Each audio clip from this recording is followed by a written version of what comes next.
Hello, it's Randy Rolfe from the Institute for Creative Solutions, sharing foundational concepts about vibrant health through natural living. Today, I want to talk about what we're doing when we refine or purify foods. Now, suppose you have a flower pot that's maybe 18 inches high, 18 inches across the top, and you plant these beautiful red begonias in there, and you water them every couple of days, and you replant them in this every spring, and you enjoy this color at the corner of your little patio, and it just gives you this wonderful feature. Well, what if you get tired of watering it and you say, well, what it really is this lovely red feature in the corner. So why don't I just take a wonderful piece of red cloth and put it across the top, and it'll be good forever? Well, that's what we're doing with our food. When we look at that thing, we're going to say, wow, where the flowers go. This is not engaging to my brain. There's nothing to interpret. There's nothing to notice about the shape and the texture and the shades of shadow on the different petals. Is just not interesting anymore. It's just a red thing lying there on a flower pot. That's what we're doing to our food. We call it refined or purified, and it makes it sound really good, like, oh, their language is unrefined, or, oh, the water has impurities in it. So it sounds like if we refine and purify our food, it's an improvement. Well, it's not.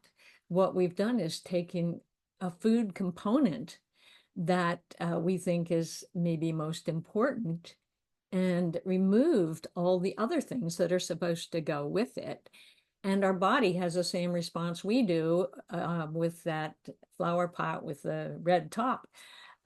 It doesn't have the vitamins and minerals and the natural fiber and the natural moisture and the actual structure that the body wants to interpret and wants to pull apart sequentially as it goes through your gut system, and makes it available for the body to really use and enjoy.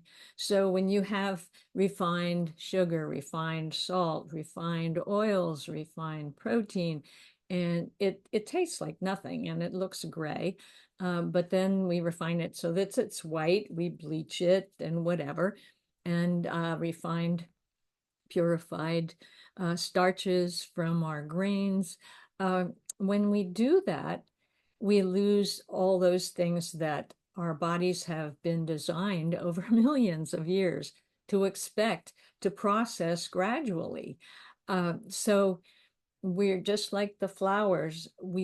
Our body can appreciate it the way our mind and visual sensories do with the flowers.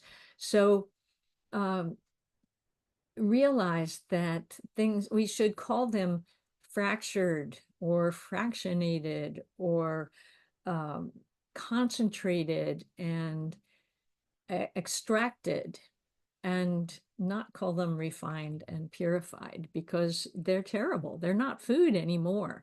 They're concentrated so that they actually can become addictive. Salt, we just start eating this all the peanuts until they're gone, or the potato chips, and or the sugar. We want sugar in everything, our beer and our wine, as well as our coffee and our sweets, even putting it on uh, fruit that's already sweet. Uh, and dried fruit, we'll put sugar on it. What? The body will taste that wonderful natural sugar. And the same thing with oils. They're not supposed to be clear and bright yellow and stand fine on a shelf for weeks. And texturized vegetable protein, same thing. It's removed from the structure and the fiber and all the things that are supposed to be there for the body to process it properly. So this is why we have a serious health degeneration in our society. We are not eating real food, and we've been brainwashed to think all this processing is a good thing. And it will taste terrible by itself, except that it's addictive, so we eat more because the body's looking for those missing pieces. And so what do? They put more and more additives in there to make it behave like the original food and taste and look and smell like the original food.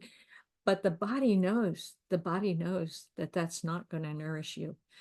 And it tries to do all kinds of things to detoxify all those nasty additives and to find the minerals and vitamins in your own body to try to metabolize these purified things you've brought in. So do your body a favor. And if you are eating those processed over concentrated foods, you better be taking some major supplements to give the body all those other things it needs. And do your best to move to whole foods. And of course, that's what my single ingredient diet is about. I actually go into how the food processors are putting the profits above the people. So we are the people, and we need to eat what's going to keep us healthy. And don't worry about how it's produced. Produced food that's done naturally is much more environmentally sustainable than all this processing and the big machines and the processing machines and all of that uses so much extra oil compared to a small farm that's just using the animals to fertilize the fields and so on. So there's so much great information about that. Just look for it online. And I'll talk to you again soon. This is number 365. So go to all the other videos that are on YouTube and pick topics that are particularly interesting to you and subscribe so you get the next one. Thanks.